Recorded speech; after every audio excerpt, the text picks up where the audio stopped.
Elle n'a pas grandi avec l'ambition de diriger un pays. Elle est née dans le silence des livres, pas dans le bruit des tambours politiques.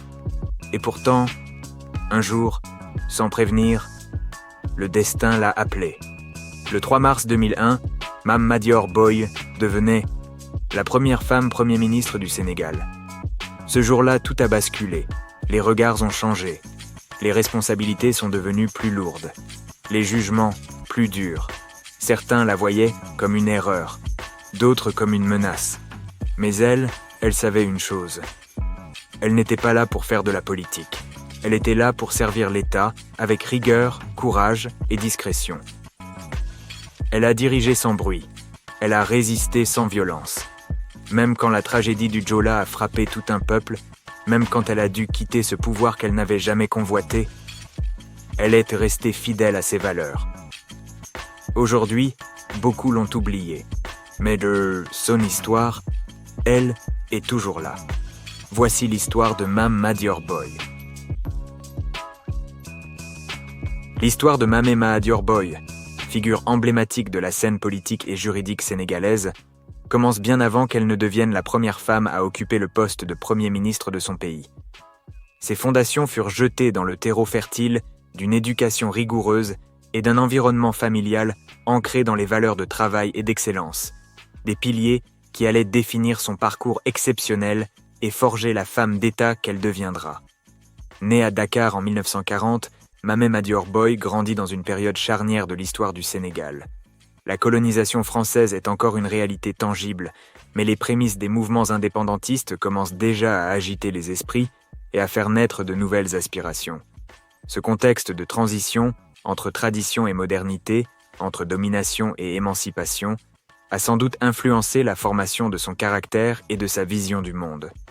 Elle est issue d'une famille dakarois typique de l'époque, où l'éducation était perçue comme la clé de l'ascension sociale et de la participation active à la construction de la nation en devenir. Dès son plus jeune âge, la petite Mame Madior se distingue par une intelligence vive et une soif d'apprendre. Ses parents, conscients de l'importance cruciale de l'instruction, investissent pleinement dans son éducation, une opportunité qui n'était pas systématiquement offerte à toutes les jeunes filles de son temps. Elle fréquente les écoles de Dakar, où elle démontre un talent particulier pour les matières littéraires et une rigueur intellectuelle précoce. L'environnement scolaire de l'époque, souvent marqué par une discipline stricte et une emphase sur l'excellence académique, lui inculque des méthodes de travail solides et un sens aigu des responsabilités. Le choix de ses études supérieures témoigne déjà d'une ambition et d'une détermination hors du commun. Mame Madior Boye s'oriente vers le droit, un domaine alors largement dominé par les hommes et encore plus difficile d'accès pour les femmes africaines. Après l'obtention de son baccalauréat à Dakar, elle quitte le Sénégal pour poursuivre ses études en France, à l'université de Dakar, qui deviendra plus tard l'université Cheikh Anta Diop de Dakar, puis à l'École nationale d'administration et de magistrature, ENAM, de Dakar, et au Centre national d'études judiciaires de Paris. Ces années de formation à l'étranger sont cruciales. Elles lui permettent non seulement d'acquérir une expertise juridique solide et une connaissance approfondie du système judiciaire français, mais aussi d'élargir ses horizons culturels et intellectuels. Elle se frotte à des réalités différentes, développe une ouverture d'esprit et renforce sa capacité d'analyse critique. Cette période de formation est exigeante. Elle doit faire ses preuves dans un environnement compétitif, souvent face à des étudiants issus de milieux plus favorisés et avec des parcours plus linéaires. Mais sa persévérance, sa discipline et sa détermination lui permettent de surmonter les obstacles. Elle forge alors une conviction inébranlable dans la justice, l'équité et le rôle du droit comme piliers de la société. Ces principes fondamentaux, ancrés durant ses années d'études, l'accompagneront tout au long de sa carrière, qu'elle soit dans la magistrature ou à la tête du gouvernement. Le retour de Mame Madior Boye au Sénégal, armée de ses diplômes et de ses compétences juridiques, marque le début de son engagement professionnel au service de son pays, fraîchement indépendant. Elle ne se contente pas d'accumuler les connaissances. Elle aspire à les mettre au service du développement de sa nation. Elle est animée par le désir de contribuer à l'édification d'un Sénégal juste et prospère, un idéal hérité de l'effervescence post-indépendance. Ses racines familiales, ancrées dans la société dakaroise, lui confèrent également une compréhension intime des réalités sénégalaises, des dynamiques sociales et des aspirations profondes de son peuple. Elle est une femme de son temps, mais aussi une femme connectée à ses origines, consciente des défis et des opportunités propres à son pays. Cette dualité, entre une formation résolument moderne et des racines profondément africaines, sera une de ses forces, lui permettant de naviguer avec aisance entre différentes sphères et de comprendre les enjeux complexes de son pays. Ainsi, l'enfance et l'éducation de Mame Madior Boye ne furent pas de simples étapes. Elles furent les fondations sur lesquelles elle a bâti une carrière exemplaire et une vie dédiée au service public. Elles ont instillé en elle la rigueur, l'intégrité et une volonté farouche de contribuer à la justice et au progrès de sa nation, des qualités qui allèrent la propulser vers des sommets inégalés pour une femme de sa génération. Armée d'une formation juridique solide et animée par une passion indéfectible pour l'équité, Mame Madior Boye entama son parcours professionnel dans le domaine de la justice sénégalaise. Son cheminement fut celui d'une ascension méthodique et méritocratique, où elle s'imposa par sa rigueur, son intégrité et son expertise, devenant une figure respectée du système judiciaire avant de se voir propulsée sur la scène politique. Sa carrière dans la magistrature débuta dans les années suivant l'indépendance du Sénégal, une période où le jeune État s'attelait à construire et consolider ses propres institutions républicaines. Elle rejoint la magistrature en tant que juge, une fonction exigeante qui demande non seulement une connaissance approfondie du droit, mais aussi une grande impartialité et un sens aigu des responsabilités. Elle s'illustre rapidement par sa diligence, sa capacité à analyser des dossiers complexes et à rendre des jugements équitables. Sa réputation de juge intègre et compétente grandit au sein du palais de justice.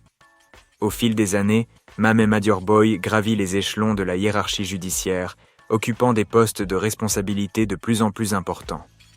Elle fut successivement vice-présidente du tribunal régional hors classe de Dakar, une position qui la plaçait au cœur du système judiciaire de la capitale, gérant des affaires civiles et pénales de grande importance. Sa capacité à gérer des audiences complexes, à écouter les parties avec attention et à trancher avec discernement, lui conféra une autorité naturelle et le respect de ses pairs et des justiciables. Son parcours la mena également à des fonctions clés au sein de la cour d'appel, où elle fut amenée à réviser des décisions de première instance, consolidant ainsi son expertise et sa vision du droit. Cette exposition à différents niveaux du système judiciaire lui donna une perspective globale sur les enjeux juridiques du Sénégal, depuis les litiges les plus simples jusqu'aux affaires les plus délicates. Elle y acquiert une connaissance intime des forces et des faiblesses du système juridique de son pays.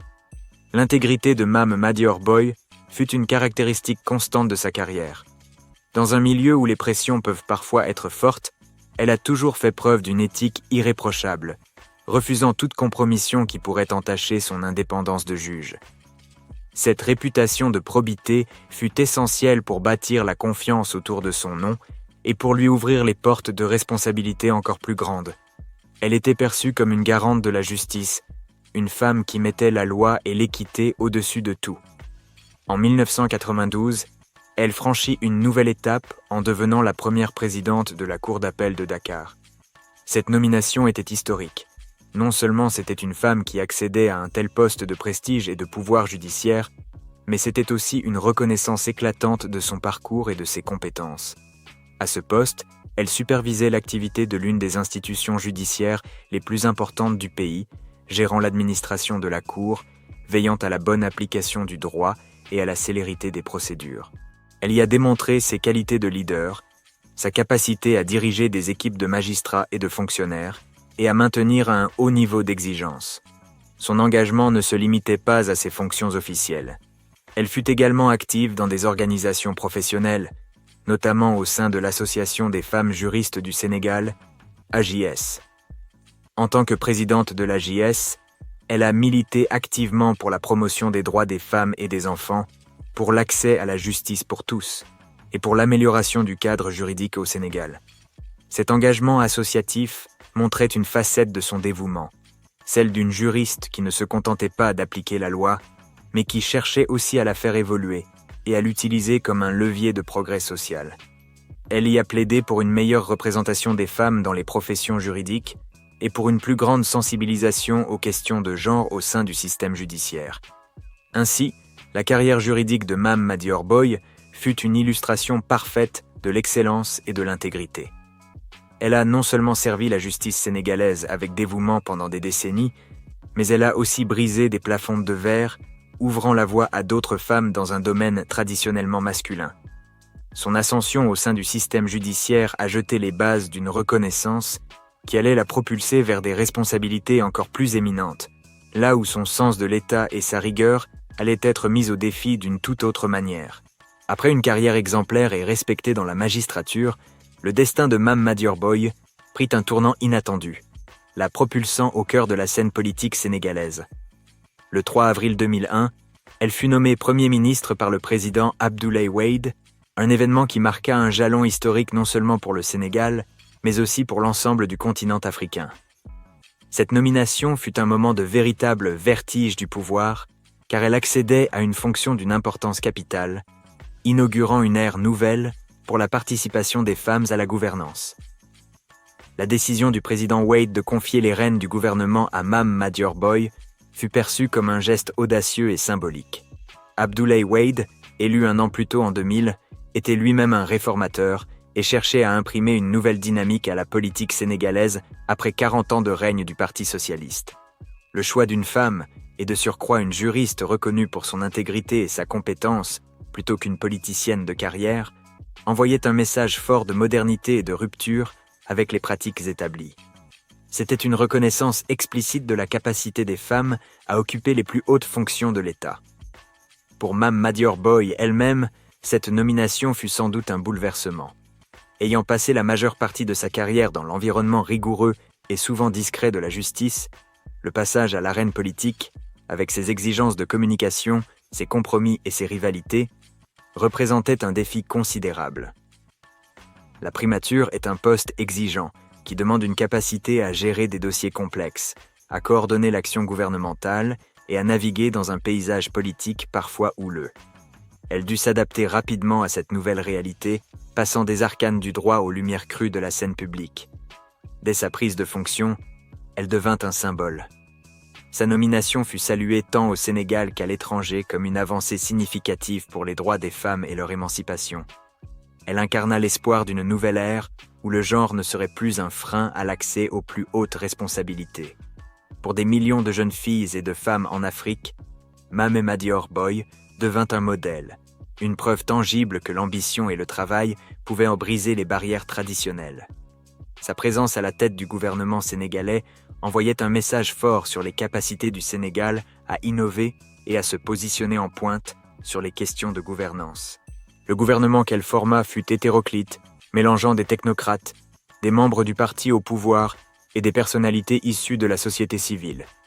Sa mission principale était de mettre en œuvre le programme du président Wade, axé sur la bonne gouvernance, le développement économique et la lutte contre la pauvreté. Sa réputation d'intégrité issue de sa carrière juridique fut un atout précieux, lui permettant de susciter la confiance et de donner un gage de sérieux à son équipe. Elle était perçue comme une femme droite, qui ne se laisserait pas corrompre par les jeux de pouvoir. Cependant, le vertige du pouvoir ne se limitait pas à la seule gestion des affaires de l'État. Elle devait également naviguer dans un environnement politique complexe. Le système sénégalais, avec un président fort, impliquait une collaboration étroite avec le chef de l'État et une capacité à faire valoir ses propres positions tout en respectant la hiérarchie. Les attentes étaient immenses, tant de la part du public que des partenaires internationaux. Elle devait prouver qu'une femme pouvait non seulement occuper ce poste, mais aussi exceller dans l'exercice du pouvoir. Ce jalon historique de la nomination de Mame Madior Boye comme première ministre ne fut pas qu'un simple symbole. Ce fut l'aboutissement d'un parcours exceptionnel, la reconnaissance d'un engagement indéfectible au service du droit et de la justice, et le point de départ d'une période où elle allait être confrontée aux réalités les plus dures de la gouvernance nationale. L'enthousiasme initial allait rapidement laisser place aux défis concrets et aux épreuves qui allaient définir son passage à la tête du gouvernement sénégalais. Une fois installée à la primature, Mame Madior Boye s'est retrouvée à la barre de l'État sénégalais, confrontée à un ensemble complexe de défis politiques et économiques qui allaient définir son mandat. Son rôle ne se limitait plus à l'application rigoureuse du droit, mais exigeait désormais une capacité à diriger, à négocier et à mettre en œuvre des politiques publiques dans un contexte national et international en constante évolution. Sur le plan politique, l'un des premiers défis fut la consolidation de la démocratie après l'alternance historique de 2000. Le Sénégal sortait de décennies de règne du Parti socialiste et le nouveau régime d'Abdoulaye Wade, bien qu'ayant suscité un immense espoir, devait encore asseoir son autorité et prouver sa capacité à gouverner de manière inclusive. Mame Madior Boye, en tant que figure apolitique et respectée issue de la magistrature, devait œuvrer à rassurer l'opposition et la société civile, garantissant la bonne gouvernance et le respect des institutions. Sa présence contribuait à légitimer le nouveau pouvoir et à projeter une image de neutralité et de compétence. Elle devait également gérer les équilibres internes au sein de la coalition au pouvoir. Le Parti démocratique sénégalais, PDS, du président Wade était au centre, mais le gouvernement incluait diverses personnalités et sensibilités. La primature exigeait des compétences en matière de coordination ministérielle, de résolution de conflits et de maintien d'une cohésion gouvernementale, des tâches complexes pour une personne dont l'expérience politique directe était limitée. Sa rigueur de juriste fut un atout pour structurer l'action du gouvernement, mais elle devait aussi apprendre les subtilités du jeu politique. Les relations avec le président Abdoulaye Wade constituaient un défi majeur. Le système politique sénégalais confère au président des pouvoirs étendus. La Premier ministre devait trouver le juste équilibre entre son rôle de chef de gouvernement, responsable de la mise en œuvre des politiques, et le respect de l'autorité et de la vision du chef de l'État. Cette collaboration nécessitait une communication constante, une confiance mutuelle et une capacité à travailler en synergie, sans que les frictions n'affectent la gouvernance. Pour une personnalité indépendante comme Mame Madior Boye, ce fut un apprentissage du compromis et de la diplomatie interne. Sur le plan économique, le gouvernement de Mame Madior Boye hérita d'une situation complexe. Le Sénégal, bien qu'étant l'une des économies les plus stables de la région, faisait face à des défis structurels persistants. La lutte contre la pauvreté était une priorité absolue. Cela impliquait la mise en œuvre de politiques visant à stimuler la croissance, à créer des emplois et à améliorer les conditions de vie des populations, notamment en milieu rural. Le secteur agricole, pilier de l'économie, nécessitait des investissements et des réformes pour accroître sa productivité. La gestion des finances publiques était également cruciale. Il fallait attirer les investissements étrangers, moderniser les infrastructures et garantir une gestion transparente des ressources de l'État. Mame Madior Boye, avec son passé de juriste, était bien placé pour insister sur la rigueur budgétaire et la bonne gouvernance, des éléments essentiels pour rassurer les partenaires techniques et financiers internationaux. Elle s'est attelée à renforcer la crédibilité économique du Sénégal sur la scène internationale, cherchant à débloquer des fonds pour le développement et à attirer de nouveaux investisseurs. Les secteurs sociaux, notamment la santé et l'éducation, nécessitaient également une attention particulière. Malgré des progrès, l'accès aux soins de santé de qualité et à une éducation pour tous restait un défi. Le gouvernement devait allouer des ressources suffisantes et mettre en place des programmes efficaces pour améliorer ces services essentiels, répondant ainsi aux attentes légitimes de la population. En somme, Mame Madior Boye, à la barre de l'État, a dû faire face à un véritable maelstrom de responsabilités. Son mandat fut un test de sa capacité à transcender son expertise juridique pour embrasser pleinement les exigences du leadership politique et économique. Elle a prouvé sa détermination à servir son pays avec intégrité et efficacité, même si les fondations de son gouvernement allaient être ébranlées par une tragédie nationale d'une ampleur inédite. Le 26 septembre 2002, le mandat de Mame Madior Boye fut brutalement et tragiquement marqué par un événement qui allait plonger le Sénégal dans un deuil national profond et durable. Le naufrage du ferry, le Joola. Cette catastrophe maritime, l'une des plus meurtrières de l'histoire, devint le point noir indélébile de son passage à la primature, testant sa résilience et la capacité de son gouvernement à gérer une crise d'une ampleur sans précédent. Le Joola, un navire qui assurait la liaison entre Ziguinchor en Casamance et Dakar, sombra au large des côtes gambiennes dans la nuit du 26 au 27 septembre. Les raisons du naufrage étaient multiples et s'accumulaient. une surcharge colossale. Le ferry transportait officiellement 1928 personnes pour une capacité de 580 passagers, mais les estimations officieuses parlent de plus de 2000 à 2500 personnes. Un entretien défectueux et des conditions météorologiques défavorables. Le bilan fut effroyable, officiellement 1863 morts et disparus, mais le nombre réel de victimes est estimé à plus de 2000, faisant de cette tragédie l'un des pires désastres maritimes non militaires de l'histoire. Seuls 64 passagers ont survécu. Pour le gouvernement de Mame Madior Boye et pour la nation sénégalaise tout entière, ce fut un choc d'une violence inouïe. Le pays fut paralysé par la douleur et l'incompréhension. Des familles entières furent décimées, des villages de Casamance vidés de leur jeunesse et de leurs forces vives. La perte fut ressentie à tous les niveaux de la société, touchant des citoyens ordinaires, mais aussi des fonctionnaires, des étudiants et des commerçants. Le naufrage du Joola n'était pas seulement une catastrophe, c'était une blessure profonde dans l'âme du Sénégal, ravivant les questions sur la sécurité, la gouvernance et la responsabilité de l'État. Face à cette crise humanitaire majeure, le gouvernement de Mame Madior Boye fut immédiatement mis sous pression.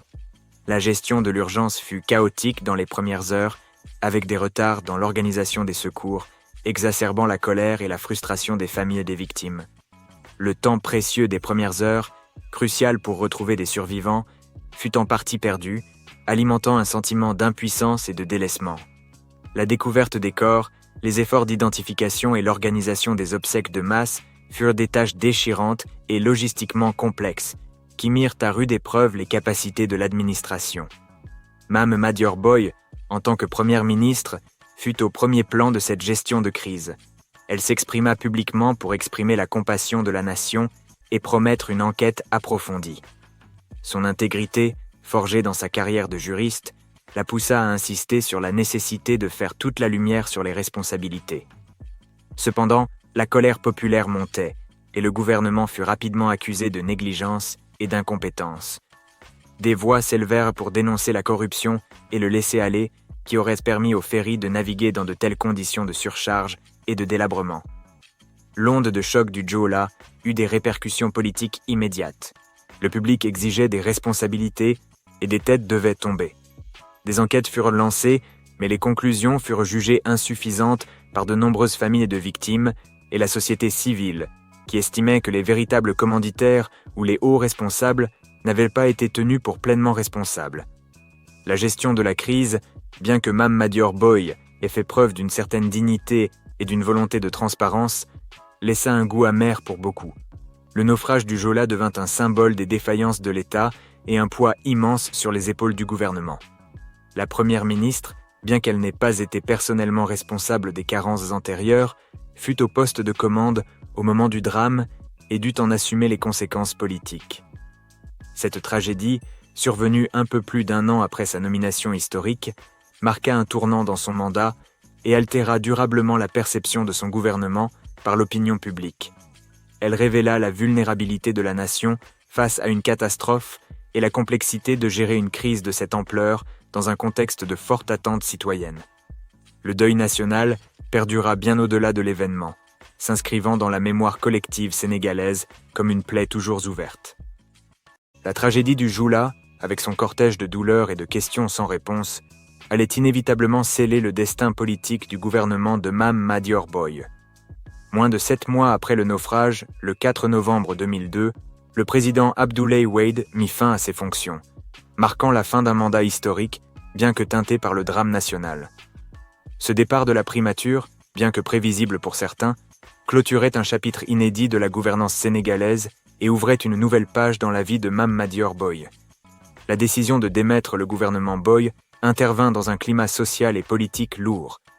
La colère et la frustration concernant la gestion post-naufrage du Joola étaient palpables dans le pays.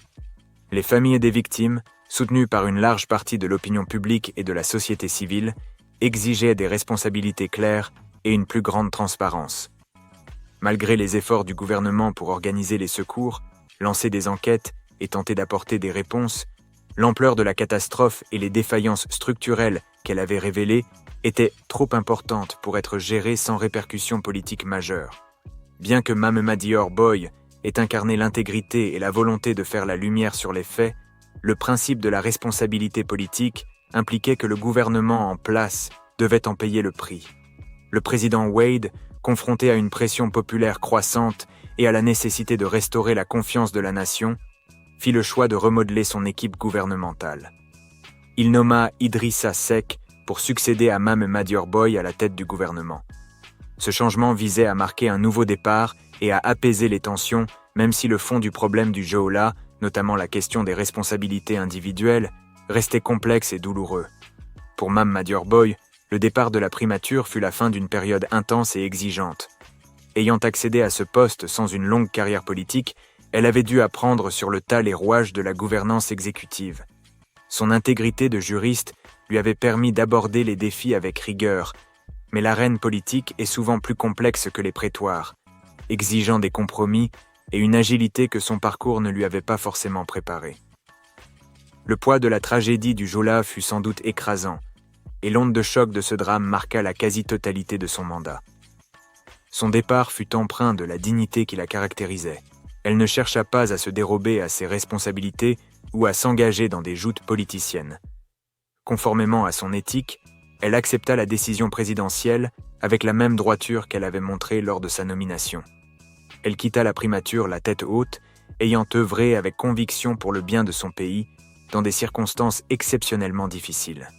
Malgré la brièveté de son mandat, environ 1 an et 7 mois, le passage de Mame Madior Boye à la primature reste gravé dans l'histoire du Sénégal comme un moment symbolique fort. Elle fut la première femme à occuper ce poste, brisant un plafond de verre et ouvrant la voie à une plus grande représentation féminine dans les sphères du pouvoir. Son accession à cette fonction, avant même celle de nombreuses nations occidentales, positionna le Sénégal en avant-garde en matière de parité et de reconnaissance des compétences féminines. Son passage, bien que sombrement marqué par le Joola, témoigna de sa capacité à assumer de lourdes responsabilités dans des moments cruciaux pour la nation.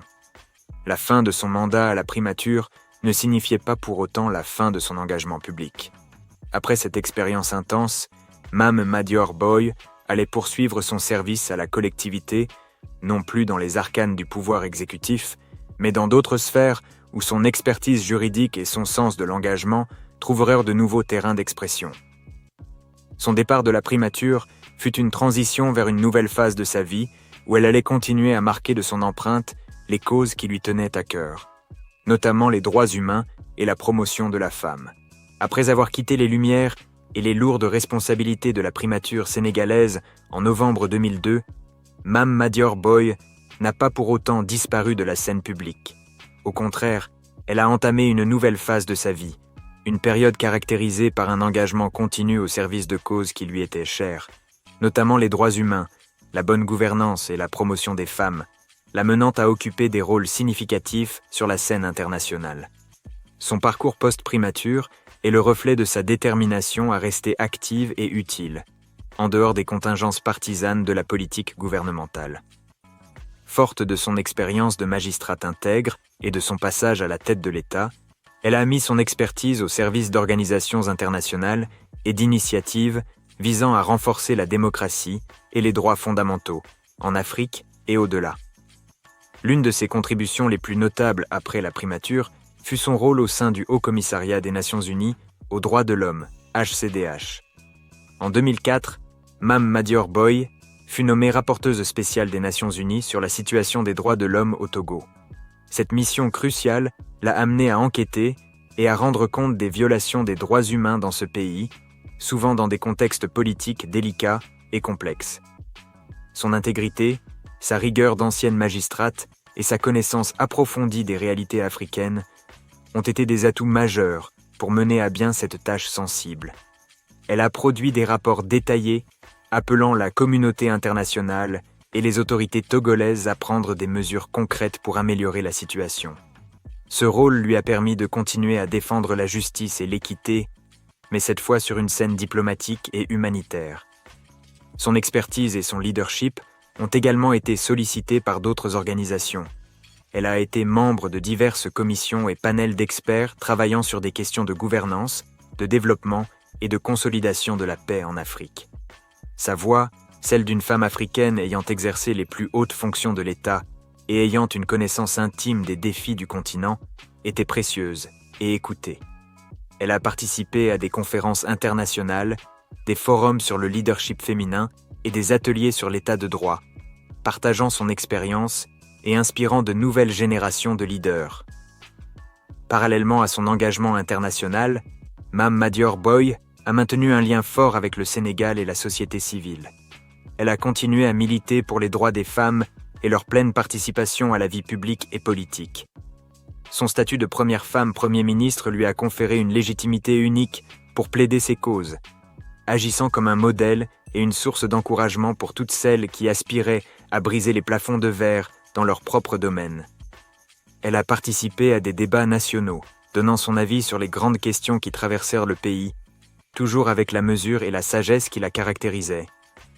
Jusqu'à sa vie actuelle, Mame Madior Boye incarne la figure de la sage et de la pionnière.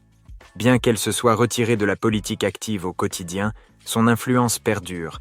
Elle est souvent sollicitée pour des conseils, des analyses ou des témoignages sur son parcours et sur l'évolution du Sénégal.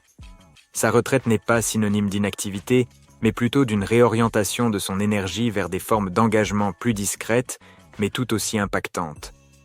Elle est une source d'inspiration silencieuse, mais puissante. Son héritage se mesure aussi dans la persistance de son combat pour la bonne gouvernance et la justice sociale. Ayant vécu la complexité des affaires de l'État et la douleur de la tragédie du Joola, elle est restée une avocate infatigable de la transparence et de la responsabilité. Son parcours post-primature démontre que le leadership ne se limite pas aux fonctions officielles, mais peut s'exercer à travers un engagement citoyen constant et une voix respectée sur la scène internationale. Mame Madior Boye continue ainsi de laisser son empreinte, non plus par l'exercice direct du pouvoir, mais par la force de son exemple et la pertinence de son plaidoyer pour un monde plus juste et plus équitable. Le parcours singulier de Mame Madior Boye, de magistrate respectée à première ministre, puis à éminente figure internationale, a laissé une empreinte indélébile, façonnant un héritage précieux pour le Sénégal et, plus largement, pour les femmes africaines. Sa vie fut une démonstration éloquente de compétence, d'intégrité et de résilience, érigeant sa figure en symbole d'une nouvelle ère pour la participation féminine à la vie publique. L'apport le plus immédiat et le plus symbolique de Mame Madior Boye au Sénégal est sans conteste d'avoir été la première femme à occuper la fonction de Premier ministre. Cette nomination, en 2001, a brisé un plafond de verre institutionnel majeur, non seulement dans le contexte sénégalais, mais aussi à l'échelle du continent africain. Elle a prouvé concrètement que les femmes étaient capables d'assumer les plus hautes responsabilités de l'État, déconstruisant ainsi des stéréotypes profondément ancrés et ouvrant la voie à de futures générations de leaders féminins. Son accession au pouvoir a été une source de fierté nationale et un signal fort envoyé au monde sur le progrès du Sénégal en matière de parité et d'égalité des chances. Au-delà du symbole, son passage à la tête du gouvernement a été marqué par une rigueur et une intégrité exemplaires. Forte de son expérience de magistrate, elle a tenté d'insuffler une culture de la bonne gouvernance et de la transparence au sein de l'appareil d'État. Dans un contexte où la corruption et le clientélisme sont souvent des fléaux en Afrique, sa probité reconnue a été un gage de confiance et a contribué à restaurer la crédibilité de certaines institutions. Bien que son mandat fût écourté et marqué par la tragédie du Joola, sa posture digne et sa volonté de faire la lumière sur les responsabilités ont témoigné de son attachement aux principes de justice et de vérité, même dans les moments les plus difficiles. Pour les femmes africaines, l'héritage de Mame Madior Boye est celui d'un modèle inspirant et concret. Elle incarne la possibilité de l'excellence professionnelle et de l'accession au pouvoir par le mérite et la compétence. Son parcours a montré qu'il est possible de concilier une carrière exigeante dans un domaine aussi masculin que le droit et la politique, avec l'affirmation de son identité féminine. Elle est devenue une référence pour toutes celles qui luttent pour l'égalité des genres, l'autonomisation des femmes et leur pleine participation à la vie politique, économique et sociale du continent. Elle a démontré par l'exemple que la place de la femme n'est pas uniquement au foyer, mais partout où ses compétences et son engagement peuvent servir la nation. Son engagement post-primature dans les droits humains et son rôle de rapporteuse spéciale des Nations Unies au Togo ont renforcé cet héritage. En se consacrant à la défense des libertés fondamentales et à la protection des populations vulnérables, elle a continué à œuvrer pour un monde plus juste, étendant son influence au-delà des frontières de son pays. Elle a prouvé que le service public ne s'arrête pas avec la fin d'un mandat politique, mais peut se poursuivre à travers un engagement citoyen actif et des rôles internationaux significatifs. Enfin, l'héritage de Mame Madior Boye est aussi un rappel de la complexité du leadership et des défis inhérents à la gouvernance en Afrique. Son mandat, traversé par la catastrophe du Jola, met en lumière les vulnérabilités structurelles et les lourdes responsabilités qui pèsent sur les dirigeants. Sa capacité à affronter ces épreuves avec courage et dignité, malgré les critiques et les conséquences politiques, consolide son statut de figure historique dont l'expérience est précieuse pour l'analyse des dynamiques politiques africaines contemporaines. En conclusion, Mame Madior Boye restera dans les annales comme une figure marquante du Sénégal. Par son courage d'être la première, son intégrité inébranlable et son dévouement continu, elle a non seulement gravé son nom dans l'histoire, mais a aussi ouvert des voies nouvelles, inspirant des générations entières à croire en leurs capacités et à œuvrer pour un Sénégal et une Afrique plus justes, plus équitables et plus inclusifs. Son héritage est celui d'une pionnière dont l'impact résonne bien au-delà de sa propre vie. Après avoir parcouru la vie exemplaire de Mame Madior Boye, de son enfance studieuse à Dakar jusqu'à son engagement post-primature sur la scène internationale, nous avons eu l'opportunité de saisir la portée de son leadership et la profondeur de son héritage. Son parcours n'est pas seulement celui d'une femme d'État, c'est l'histoire d'une pionnière, d'une magistrate intègre qui a brisé les barrières pour devenir la première femme Premier ministre du Sénégal, laissant une marque indélébile sur l'histoire de son pays et du continent africain. Elle a incarné la rigueur, la résilience face à l'adversité et une détermination sans faille au service de la justice et de la nation.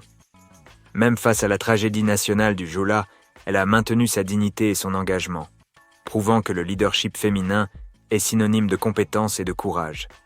Son influence perdure aujourd'hui, inspirant des générations de femmes et d'hommes à aspirer à l'excellence et à croire en la possibilité d'un avenir plus juste et plus équitable. Si l'histoire de Mame Madior Boye vous a inspiré, si la résilience du Sénégal et les parcours de ces figures emblématiques vous passionnent, alors rejoignez notre communauté. Votre soutien nous est précieux et nous permet de continuer à mettre en lumière ces récits qui éclairent notre histoire et notre présent. Pour ne manquer aucune de nos prochaines explorations de vies extraordinaires et pour découvrir d'autres héros qui ont façonné notre monde, abonnez-vous à notre chaîne dès maintenant. Activez la petite cloche pour être notifié de nos nouvelles publications et faire partie de cette aventure. Votre engagement est le moteur de notre travail.